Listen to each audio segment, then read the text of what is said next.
Hello everyone, welcome to my channel. আজ আবারও second part নিয়ে হাজির হলাম ময়মনসিংহের ভালুকার গ্রিন অরণ্য পার্কে। শুধু এটা পার্ক না, এটা একটা রিসর্টও। তো চলুন দেখে নেওয়া যাক গ্রিন অরণ্য পার্ক অ্যান্ড রিসর্টের মধ্যে কি কি আছে। প্রথমে ঢুকলেই হাতের ডান সাইডে আমরা একটি কিডস জোন দেখতে পেলাম। এরপর সোজা হেঁটে গেলেই সামনেই একটি ওয়াটারফল দেখা যায়। এই ওয়াটারফল চারপাশে সুন্দর গাছ, মনোরম একটি পরিবেশ সৃষ্টি করেছে। এরপরে হেঁটে গেলেই কিছুটা আমরা একটি ক্যান্টিন দেখতে পেয়েছি। ক্যান্টিনের অপোজিটেই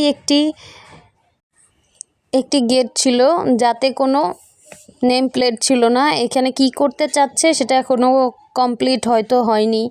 আর এরপর এদিকেই একটি ফুচকার এরিয়া আছে, সুন্দর একটি ক্যালিগ্রাফিও আছে। এখান থেকেই আমরা হেঁটে হেঁটে একটি রেস্টুরেন্টের ভিতরে যাচ্ছিলাম খাওয়ার জন্য দুপুরের। আর এরপর মাঝখানে পানির দেখলাম একটি কুঁড়ে ঘর।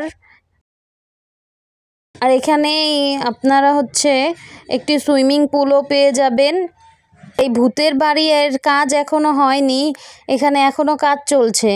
আর এখানে বেশ কিছু রাইডস আছে যেগুলোতে আমরা উঠলাম। ছোটোবেলার স্মৃতিতে ফিরে গেলাম। ছোটোবেলায় আমরা পড়েছিলাম ঝকঝকাঝক ট্রেন চলছে, ট্রেন চলছে, ওই ট্রেন চলছে, ট্রেন চলছে, ট্রেনের বাড়ি কই। এরপর আমরা একটি দোলনা রাইড ছিল যেটাতে আমরা উঠলাম। আমরা অবশ্য এখানে উঠতে চেয়েছিলাম, সেই রাইডটি নষ্ট হয়ে যাওয়ার কারণেই আমরা দোলনায় উঠেছিলাম। এরপর বোর্ডে আমরা অনেকক্ষণ ঘোরাঘুরি করলাম। নিজেদেরই বোর্ডটা চালাতে হয়।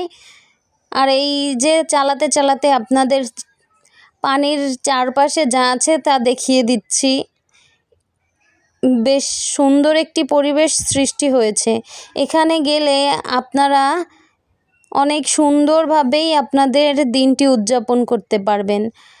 মনেই হবে আপনারা আপনাদের সেই ছোটোবেলায় ফিরে গেছেন, অথবা গ্রামের যে অপরূপ সৌন্দর্য সেখানে ফিরে এসেছেন। এই পর্যন্ত যারা আমার ভিডিওটি দেখেছেন তাদেরকে অসংখ্য ধন্যবাদ। আমার চ্যানেলটি সাবস্ক্রাইব করতে ভুলবেন না।